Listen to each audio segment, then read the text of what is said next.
ಎಲ್ಲರಿಗೂ ನಮಸ್ಕಾರ. Welcome back to Shweta's blog in Kannada. ಇವತ್ತು ನಾನು ತುಂಬ ಟೇಸ್ಟಿ ಆದಂಥ ಮಿಲಿಟ್ಸ್ ರೈಸ್ನ ಬಳಸ್ಕೊಂಡು ಒಂದು ರೈಸ್ ಬಾತ್ನ ಮಾಡ್ತಾ ಇದ್ದೀನಿ. ಪುದೀನ ರೈಸ್ ಬಾತ್ ಯಾವ ರೀತಿಯಾಗಿ ಮಾಡೋದಂತ ತಿಳಿಸ್ಕೊಡ್ತೀನಿ. ತುಂಬ ಅಂದರೆ ತುಂಬ ಟೇಸ್ಟಿಯಾಗಿರುತ್ತೆ. ಇವತ್ತು ನಾನು ಆರ್ಕಾ ಮಿಲಿಟ್ಸ್ನ ಬಳಸ್ಕೊತಾ ಇದ್ದೀನಿ. ಆರ್ಕಾ ಮಿಲಿಟ್ಸ್ನ ನಾನು ಹಿಂದಿನ ದಿನವೇ ನೆನಕಿಟ್ಕೊಂಡ್ಬಿಡ್ತೀನಿ. ಯಾಕಂದರೆ ಅದನ್ನು ಅಡುಗೆ ಮಾಡಬೇಕು ಅಥವಾ ಅದನ್ನು ಬಳಸಬೇಕು ಅಂದರೆ ನಾವು ಹಿಂದಿನ ದಿನವೇ ನೆನಹಾಕಿ ನಂತರ ಅದನ್ನು ಕುಕ್ ಮಾಡಿ ತಿನ್ನೋದ್ರಿಂದ ನಮ್ಮ ಆರೋಗ್ಯಕ್ಕೆ ತುಂಬ ಒಳ್ಳೆಯದು. ಮೇಯ್ನಾಗಿ ನವಣೆಯಲ್ಲಿ ಅಥವಾ ಯಾವುದೇ ಮಿಲಿಟ್ಸಲ್ಲಿ ಆಗಿರ್ಬೋದು ಫೈಬರ್ ಕಂಟೆಂಟ್ ಜಾಸ್ತಿ ಇರೋದ್ರಿಂದ ನಾವು ಅಟ್ಲೀಸ್ಟ್ ಒಂದು 4 ಅವರು ನೆನಹಾಕ್ಬಿಟ್ಟು ನಂತರ ಅದನ್ನು ಬೇಯಿಸಿ ತಿನ್ನೋದ್ರಿಂದ ನಮ್ಮ ಆರೋಗ್ಯ ಇನ್ನೂ ಸುಧಾರಿಸುತ್ತೆ ಅಂತಲೇ ಹೇಳ್ಬೋದು. ರಾತ್ರಿನೇ ಆರ್ಕಾ ಮಿಲಿಟ್ಸ್ನ ನೆನಹಾಕಿಟ್ಟಿದೆ. ಇನ್ನು ಇವಾಗ ಅನ್ನ ಮಾಡ್ತಾ ಇದ್ದೀನಿ. ನಾವಿಲ್ಲಿ 1 ಪಾಟ್ ರೆಸಿಪಿ ಥರ ಕುಕ್ಕರ್ಗೂ ಕೂಡ ಹಾಕೋಬೋದು, ಆದರೆ ಇಲ್ಲಿ ನಾನು ಸಪ್ರೇಟಾಗಿ ಅನ್ನನ ಮಾಡ್ಕೋತಾ ಇದ್ದೀನಿ. ಒಂದು ಮಡಿಕೆಗೆ ನೀರು ಉಪ್ಪನ್ನ ಹಾಕಿ ಕಾಯೋದಕ್ಕಿಟ್ಟಿದ್ದೀನಿ. ನಂತರ ನಾನು ಆರ್ಕಾ ಮಿಲಿಟ್ಸ್ನ ಹಾಕ್ತೀನಿ.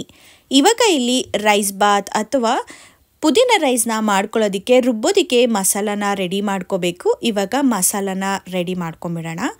ಮೊದಲು ಒಂದು ಬಾಣಲಿಗೆ ಒಂದು ಅರ್ಧ ಸ್ಪೂನ್ ಆಗೋಷ್ಟು ಎಣ್ಣೆನ ಹಾಕ್ಕೊಳ್ಳಿ. ನಂತರ ಇದಕ್ಕೆ 3 ಲವಂಗ, ಒಂದು ಅರ್ಧ ಸ್ಪೂನ್ ಆಗೋಷ್ಟು ಮೆಣಸನ್ನು ಹಾಕ್ಕೊಳ್ಳಿ, ಅರ್ಧ ಸ್ಪೂನ್ ಆಗೋಷ್ಟು ಸೋಂಪುನ ಹಾಕ್ಕೊಳ್ಳಿ.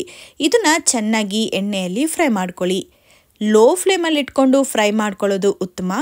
ಇನ್ನು 2 ಇಂಚ್ ಆಗೋಷ್ಟು ಚಕ್ಕೆನ ಹಾಕ್ಕೊಂಡು 1.5 ಇಂಚ್ ಆಗೋಷ್ಟು ಶುಂಠಿ, ಒಂದು ಚಿಕ್ಕ ಬೆಳ್ಳುಳ್ಳಿನೂ ಕೂಡ ಹಾಕ್ಕೊಂಡು ಫ್ರೈ ಮಾಡ್ಕೋಬೇಕು. ನಾವು ಮೆಣಸು ಶುಂಠಿ ಹಾಕಿರೋದ್ರಿಂದ ಹಸಿಮೆಣಸಿನ್ಕಾಯಿನ ನೋಡಿಕೊಂಡು ಬಳಸ್ಕೋಬೇಕಾಗತ್ತೆ. 5 ಹಸಿಮೆಣಸಿನ್ಕಾಯಿ, 1 ಈರುಳ್ಳಿ, ಹಾಗೆ ಒಂದು 2 ಕಡ್ಡಿ ಆಗೋಷ್ಟು ಕರ್ಬೇವಿನ ಸೊಪ್ಪು ಇಷ್ಟನ್ನು ಕೂಡ ಹಾಕ್ಕೊಂಡು ಲೋ ಫ್ಲೇಮ್ ಅಥವಾ ಮೀಡಿಯಂ ಫ್ಲೇಮಲ್ಲಿ ಇಟ್ಕೊಂಡೆ ಫ್ರೈ ಮಾಡ್ಕೋಬೇಕಾಗತ್ತೆ. ಅಷ್ಟರೊಳಗೆ ನಾವು ಮಡಿಕೆಯಲ್ಲಿ ಇಟ್ಟಿರುವಂಥ ನೀರು ಕೂಡ ಕಾದಿರತ್ತೆ. ಅದನ್ನು ಕೂಡ ಸ್ವಲ್ಪ ನೋಡಿಕೊಂಡು ನೀವು ಈ ಕಡೆನೂ ಕೂಡ ಕೈ ಆಡ್ಕೋಬೇಕಾಗತ್ತೆ. ನೀವೇನಾದರೂ 1 ಪಾಟ್ ರೆಸಿಪಿ ಮಾಡ್ತಿದ್ರ ಅಂದರೆ ಡೈರೆಕ್ಟ್ ಕುಕ್ಕರಲ್ಲೇ ನೀವು ಮಿಲಿಟ್ಸ್ನ ಹಾಕಿ ಕೂಡ ಮಾಡ್ಕೋಬೋದು. ಈಗ ಇಲ್ಲಿ ನೀರು ಕೂಡ ಕಾದಿತ್ತು. ಇದಕ್ಕೆ ನಾನು 1.5 ಕಪ್ ಆಗೋಷ್ಟು ಮಿಲಿಟ್ಸ್ನ ಹಾಕೋತಾ ಇದ್ದೀನಿ. ಈ ರೀತಿ ಮಾಡೋದ್ರಿಂದ ಏನು ಉಪಯೋಗ ಅಂದರೆ ನಮ್ಗೆ ಎಷ್ಟು ಬೇಕು ಅಷ್ಟು ಅನ್ನನ ನಾವು ಬಳಸ್ಕೊಂಡು ನಂತರ ಅದನ್ನು ಒಂಥರ ವೈಟ್ ರೈಸ್ ಅಥವಾ ಅನ್ನ ಸಾಂಬಾರು ತಿನ್ನೋಕ್ಕೂ ಕೂಡ ಯೂಸ್ ಮಾಡ್ಕೋಬೋದು. ಇದು ಒಂದೇ ಉದ್ದೇಶಕ್ಕೆ ನಾನು ಅನ್ನನ ಸಪ್ರೇಟಾಗಿ ಮಾಡ್ತೀನಿ. ಒಗ್ಗರಣೆಯಲ್ಲಿ ಚೆನ್ನಾಗಿ ಈರುಳ್ಳಿನೂ ಕೂಡ ಬೆಂದಿದೆ. ಇವಾಗ 1 ಇಡಿ ಆಗೋಷ್ಟು ಪುದೀನ ಸೊಪ್ಪನ್ನು ಕೂಡ ಹಾಕೋತಾ ಇದ್ದೀನಿ. ಇನ್ನೂ 1 ಇಡಿ ಹಾಗೆ ಎತ್ತಿಟ್ಕೊಂಡು ನಂತರ ಒಗ್ಗರಣೆಗೆ ಹಾಕೋಬೇಕು. ಹಾಗೆ ಒಂದು ಅರ್ಧ ಇಡಿ ಆಗೋಷ್ಟು ಕೊತ್ತಂಬರಿ ಸೊಪ್ಪನ್ನು ಕೂಡ ಹಾಕ್ಕೊಂಡು ಇವಾಗ ಒಗ್ಗರಣೆಯಲ್ಲಿ ಫ್ರೈ ಮಾಡಬೇಕು. ಸ್ವಲ್ಪ ಜನಕ್ಕೆ ಈ ಪುದೀನ ಸ್ಮೆಲ್ ಇಷ್ಟ ಆಗಲ್ಲ. ಅಂಥವ್ರಿಗೆ ಸ್ವಲ್ಪ ನೀವು ಚೆನ್ನಾಗಿ ಫ್ರೈ ಮಾಡಿ ನಂತರ ರೈಸ್ ಬಾತ್ನ ಮಾಡೋದ್ರಿಂದ ಆ ಸ್ಮೆಲ್ಲು ನಿಮಗೆ ಏನು ಇರಿಟೇಷನ್ಸ್ ಕೊಡಲ್ಲ. ಬಟ್ ಒಬ್ಬೊಬ್ರಿಗಂತೂ ಈ ಸ್ಮೆಲ್ ಇಷ್ಟ ಆಗುತ್ತೆ. ಅಂಥವ್ರು ಬೇಕಿದ್ರೆ ಆಫ್ ಬಾಯ್ಲ್ ಮಾಡಿಕೊಂಡು ರುಬ್ಕೋಬಹುದು ಅಥವಾ ನೀವು ಓವರ್ ಫ್ರೈ ಮಾಡ್ಕೊಂಡಾದರೂ ರುಬ್ಕೋಬಹುದು. ಆದರೆ ಈ ಪುದೀನ ಸೊಪ್ಪನ್ನ ಪ್ರತಿದಿನ ತಿನ್ನೋದ್ರಿಂದ ಅಥವಾ ಪುದೀನ ಟೀ ಕುಡಿಯೋದ್ರಿಂದ ಡೈಜೆಷನ್ ಪ್ರಾಬ್ಲಮ್ ಇಂಪ್ರೂವ್ ಮಾಡುತ್ತೆ. ಮೇಯ್ನಾಗಿ ಬ್ಲಡ್ ಸರ್ಕ್ಯುಲೇಷನ್ ಜಾಸ್ತಿ ಆಗೋದ್ರಿಂದ ಪುದೀನನ ಅಟ್ಲೀಸ್ಟ್ ವಾರದಲ್ಲಿ 2 ದಿನ ಬಳಸೋದು ತುಂಬಾ ಮುಖ್ಯ ಆಗುತ್ತೆ. ಇವಾಗ ಇಲ್ಲಿ 2 ಸ್ಪೂನ್ ಆಗೋಷ್ಟು ತೆಂಗಿನ ತುರಿನ ಹಾಕ್ಕೊಂಡು ಕೈ ಆಡಿ ಸ್ಟೌವಿಂದ ಕೆಳಗಡೆ ಎತ್ತಿಟ್ಕೊಂಡು ತಣ್ಣಗಾಗಿದ್ದ ನಂತರ ಇವಾಗ ಮಿಕ್ಸಿ ಜಾರಿಗೆ ಹಾಕ್ಕೊಂಡು ಸ್ವಲ್ಪ ನೀರನ್ನು ಕೂಡ ಹಾಕ್ಕೊಂಡು ನುಣ್ಣದಾಗಿ ರುಬ್ಬಿ ಎತ್ತಿಟ್ಕೋಬೇಕಾಗತ್ತೆ.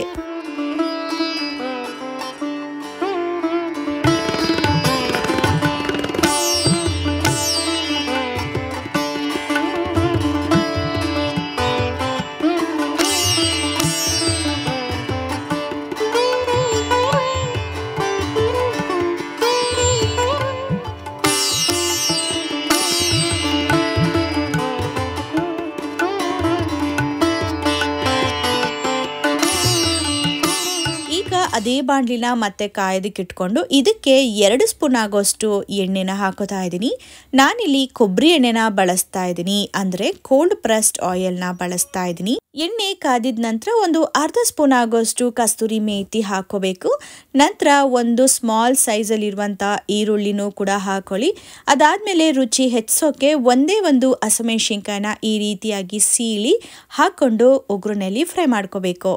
ಅಷ್ಟರೊಳಗೆ ಈ ಕಡೆ ನಾವು ಮಿಲಿಟ್ಸ್ನು ಕೂಡ ಬೇಯಿಸ್ತಾ ಇದ್ವಿ ನೋಡಿ, ಚೆನ್ನಾಗಿ ಬೇಯ್ತಾ ಇದೆ. ಈ ರೀತಿಯಾಗಿ ನೀಟಾಗಿ ಬೇಯಿಸೋದ್ರಿಂದ ಇದರಲ್ಲಿರುವಂಥ ಮಿನರಲ್ಸ್ ಕಂಟೆಂಟ್ಸ್ ಹಾವಿ ಆಗೋದಿಲ್ಲ. ಹಾಗೆ ಕುಕ್ಕರಲ್ಲಿ ಮಾಡಿದಾಗ ಮಿನರಲ್ಸ್ ಕಂಟೆಂಟ್ ಎಷ್ಟೊಂದು ಅಂಶಗಳನ್ನ ಕಳ್ಕೊಳ್ಳೋದ್ರಿಂದ ಅದರಲ್ಲಿ ನಾವು ಅನ್ನನ ಮಾಡಿಕೊಂಡು ತಿನ್ನೋದು ಅಷ್ಟು ಪ್ರಯೋಜನ ಇಲ್ಲ ಅಂತಲೇ ಹೇಳ್ಬೋದು. ಈ ರೀತಿಯಾಗಿ ಓಪನ್ ಪಾಟ್ ಅಥವಾ ಮಡಿಕೆಯಲ್ಲಿ ನೀವು ಮಾಡೋದ್ರಿಂದ ಆಹಾರದ ಮಿನರಲ್ಸ್ ಹಾಗೆ ಇರುತ್ತೆ ಅಂತಲೇ ಹೇಳ್ಬೋದು. ಈಗ ಇಲ್ಲಿ ಈರುಳ್ಳಿ ಹಸಿಮೆಣಸಿನ್ಕಾಯಿ ಅರ್ಧ ಭಾಗದಷ್ಟು ಫ್ರೈ ಆಗಿದ ನಂತರ ಒಂದು ಮೀಡಿಯಮ್ ಸೈಜ್ ಟೊಮೆಟೊನು ಕೂಡ ಸಣ್ಣದಾಗಿ ಹೆಚ್ಚಿ ಅದನ್ನು ಕೂಡ ಹಾಕ್ಕೊಂಡು ಫ್ರೈ ಮಾಡ್ಕೋಬೇಕು. ನಂತರ ಇಲ್ಲಿ ರುಚಿಗೆ ತಕ್ಕಷ್ಟು ಉಪ್ಪು, ಚಿಟಿಕೆಯಷ್ಟು ಅರಿಶಿನ ಕೂಡ ಹಾಕ್ಕೊಂಡು ಫ್ರೈ ಮಾಡ್ಕೋಬೇಕು. ಉಪ್ಪು ಅರಿಶಿನ ಈ ಹಂತದಲ್ಲೇ ಹಾಕಿ ಫ್ರೈ ಮಾಡೋದ್ರಿಂದ ಟೊಮೆಟೊ ಈರುಳ್ಳಿ ಚೆನ್ನಾಗಿ ಸಾಫ್ಟಾಗಿ ಬೇಗನೆ ಆಗುತ್ತೆ. ಈಗ 2 ಕಡ್ಡಿಯಾಗೋಷ್ಟು ಕರಿಬೇವಿನ ಸೊಪ್ಪು, 1 ಬಟ್ಲಾಗೋಷ್ಟು ನೆನೆಸಿಟ್ಕೊಂಡಿರುವಂಥ ಬಟಾಣಿನ ಹಾಕೋತಾ ಇದ್ದೀನಿ. ಬಟಾಣಿ ನಿಮಗೆ ಇಷ್ಟ ಆಯ್ತಂದರೆ ಸ್ವಲ್ಪ ಜಾಸ್ತಿನೇ ಹಾಕೋಬೋದು, ಅಥವಾ ಫ್ರೀಸನ್ ಬಟಾಣಿ, ಹಸಿ ಬಟಾಣಿನೂ ಕೂಡ ಹಾಕೋಬೋದು. ನಾನಿಲ್ಲಿ ಒಣ ಬಟಾಣಿನ ಹಿಂದಿನ ದಿನವೇ ನೆನೆಸಿಟ್ಕೊಂಡಿರೋದನ್ನು ಬಳಸಿದ್ದೀನಿ. ಬಟಾಣಿ ಹಾಕಿ ಸ್ವಲ್ಪ ಹಸಿ ಸ್ಮೆಲ್ ಹೋಗೋವರೆಗೂ ಕೈಯಾಡಿದ ನಂತರ 1 ಇಡಿ ಆಗೋಷ್ಟು ಮೆಂತ್ಯ ಸೊಪ್ಪನ್ನು ಕೂಡ ಹಾಕ್ಕೊಂಡು ಚೆನ್ನಾಗಿ ಫ್ರೈ ಮಾಡ್ಕೋಬೇಕು. ನಿಮಗೇನಾದರೂ ಮೆಂತ್ಯ ಸೊಪ್ಪು ಅಲ್ಲಲ್ಲೇ ಸಿಗಬೇಕು ಅಂದರೆ ಬಿಡಿಸಿರ್ತೀರ ನೋಡಿ, ಅದೇ ರೀತಿಯಾಗಿ ಹಾಕೊಳ್ಳಿ. ಅಥವಾ ನಿಮಗೆ ಸಣ್ಣದಾಗಿ ಸಿಗಬೇಕು, ದೊಡ್ಡದಾಗಿ ಅಥವಾ ಉದ್ದವಾಗಿ ಸಿಗಬಾರ್ದು ಅಂದರೆ ತೊಳೆದ ನಂತರ ನೀವು ಚಾಕು ಅಲ್ಲಿ ಸಣ್ಣದಾಗಿ ಹೆಚ್ಚಿ ಅದಾದಮೇಲೆ ನೀವು ಒಗ್ಗರಣೆಗೆ ಹಾಕೋಬೇಕು. ಇಲ್ಲಿ ನೋಡ್ಬೋದು ಇವಾಗ ಮಿಲಿಟ್ಸ್ ರೈಸು ಕೂಡ ರೆಡಿ ಆಯಿತು. ನಾನು ಸ್ಟವ್ನ ಆಫ್ ಮಾಡ್ಕೊಂಡಿದ್ದೀನಿ. ಹಾಗೆ ಈ ಕಡೆನೂ ಕೂಡ ಚೆನ್ನಾಗಿ ಒಗ್ಗರಣೆಯಲ್ಲಿ ಹಾಕಿರುವಂಥ ಎಲ್ಲ ತರಕಾರಿ ಕೂಡ ಚೆನ್ನಾಗಿ ಬೆಂದಿದೆ. ಇವಾಗ ಒಂದ್ಸತಿ ಕೈಯಾಡಿದ ನಂತರ ನಾವು ರುಬ್ಬಿಟ್ಕೊಂಡಿರುವಂಥ ಮಸಾಲಾನು ಕೂಡ ಹಾಕೋಬೇಕು. ಈ ಮಸಾಲ ಸ್ವಲ್ಪ ಹಸಿ ಸ್ಮೆಲ್ ಹೋಗೋವರೆಗೂ ಕೂಡ ಕೈಯಾಡ್ಕೊಳ್ಳಿ. ನಂತರ ಮಿಕ್ಸಿ ಜಾರ್ಗೆ ಸ್ವಲ್ಪ ನೀರನ್ನು ಕೂಡ ಹಾಕ್ಕೊಂಡು ಆ ನೀರನ್ನು ಕೂಡ ನೀವು ಬಾಣಲಿಗೆ ಹಾಕೋಬೇಕಾಗತ್ತೆ. ಈ ರೀತಿ ಹಾಕ್ಕೊಂಡು ಲೋ ಫ್ಲೇಮಲ್ಲಿ ಬೇಯಿಸ್ಕೋಬೇಕಾಗತ್ತೆ, ಇಲ್ಲಾಂದರೆ ತಲ ಇಡುವಂಥ ಚಾನ್ಸಸ್ ಇರುತ್ತೆ. ಲಿಡ್ನ ಕ್ಲೋಸ್ ಮಾಡಿಕೊಂಡು ಲೋ ಫ್ಲೇಮಲ್ಲಿ ಇಟ್ಕೊಂಡೇ ಬೇಯಿಸೋದ್ರಿಂದ ಅದರಲ್ಲಿರುವಂಥ ಪೌಷ್ಟಿಕ ಆಹಾರ ಹಾವಿ ಆಗಲ್ಲ, ಕಡಿಮೆ ಆಗಲ್ಲ. ಲೋ ಫ್ಲೇಮಲ್ಲಿ ಇಟ್ಕೊಂಡೇ ಯಾವಾಗಲೂ ಅಡುಗೆನ ಮಾಡಬೇಕು. ಮ್ಯಾಕ್ಸಿಮಮ್ ಅಂದರೆ ಮೀಡಿಯಮ್ ಫ್ಲೇಮ್ ಉತ್ತಮ, ಹೈ ಫ್ಲೇಮ್ ಉತ್ತಮ ಅಲ್ವೇ ಅಲ್ಲ. ಇವಾಗ ಮಸಾಲ ಹಾಗೆ ಬಟಾಣಿ ಎಲ್ಲ ಚೆನ್ನಾಗಿ ಅಬ್ಸರ್ವ್ ಆಗಿರುತ್ತೆ. ಇವಾಗ ನೀವಿಲ್ಲಿ ನೋಡ್ಬೋದು ಎಷ್ಟು ಕ್ಲೀನಾಗಿ ಗ್ರೇವಿ ಕಾಣಿಸ್ತಿದೆ ಅಂತ. ಆ ಕನ್ಸಿಸ್ಟೆನ್ಸಿ ನಮಗೆ ಗೊತ್ತಾಗೋಗ್ಬಿಡುತ್ತೆ. ಈ ಹಂತದಲ್ಲಿ ನೀವು ವೈಟ್ ರೈಸ್ ಆದರೂ ಹಾಕೋಬೋದು, ಮಿಲಿಟ್ಸ್ ಆದರೂ ಹಾಕೋಬೋದು. ನಾನಿಲ್ಲಿ ಸಪ್ರೇಟಾಗಿ ಬೇಯಿಸಿಟ್ಕೊಂಡಿರುವಂಥ ಆರ್ಕಾ ಮಿಲಿಟ್ಸ್ನ ಮಿಕ್ಸ್ ಮಾಡ್ಕೋತಾ ಇದ್ದೀನಿ. ನಮಗೆ ಪ್ರೆಸೆಂಟಾಗಿ ಈಗ ಎಷ್ಟು ಬೇಕು ನೋಡಿ ಅದರ ತಕ್ಕಂತೆ ರೈಸ್ನ ಹಾಕ್ಕೊಂಡ್ರೆ ಸಾಕಾಗುತ್ತೆ. ಅಕಸ್ಮಾತ್ ನಿಮಗೆ ಜಾಸ್ತಿ ಬೇಕಂದ್ರೂ ಕೂಡ ಸ್ವಲ್ಪ ಜಾಸ್ತಿನೂ ಹಾಕೋಬೋದು. ಇವಾಗ ರೈಸ್ನ ಹಾಕಿ ಚೆನ್ನಾಗಿ ಮಿಕ್ಸ್ ಮಾಡಿಕೊಂಡು ನಂತರ ಒಂದು ಲಿಡ್ನ ಕ್ಲೋಸ್ ಮಾಡಿ ಹೊಂದ್ಕೊಳ್ಳೋದಕ್ಕೆ 1 ನಿಮಿಷ ಲೋ ಫ್ಲೇಮಲ್ಲಿ ಬೇಯಿಸ್ಬೇಕಾಗತ್ತೆ.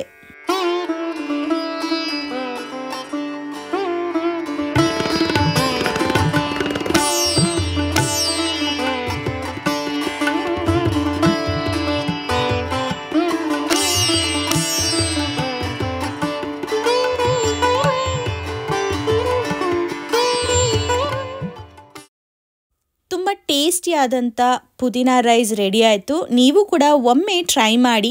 ಮಿಲಿಟ್ಸ್ ಇಷ್ಟ ಆಗಲ್ಲ ಅಂದರೆ ವೈಟ್ ರೈಸಲ್ಲೇ ನೀವು ಟ್ರೈ ಮಾಡಿ, ಅಥವಾ ಸಿಂಗಲ್ ಪಾಟ್ ರೆಸಿಪಿಲಾದರೂ ಟ್ರೈ ಮಾಡಿ. ತುಂಬ ರುಚಿಯಾಗಿರುತ್ತೆ, ನಿಮಗೂ ಕೂಡ ಇಷ್ಟ ಆಗತ್ತೆ ಅಂತ ಅಂದ್ಕೊಂಡಿದ್ದೀನಿ.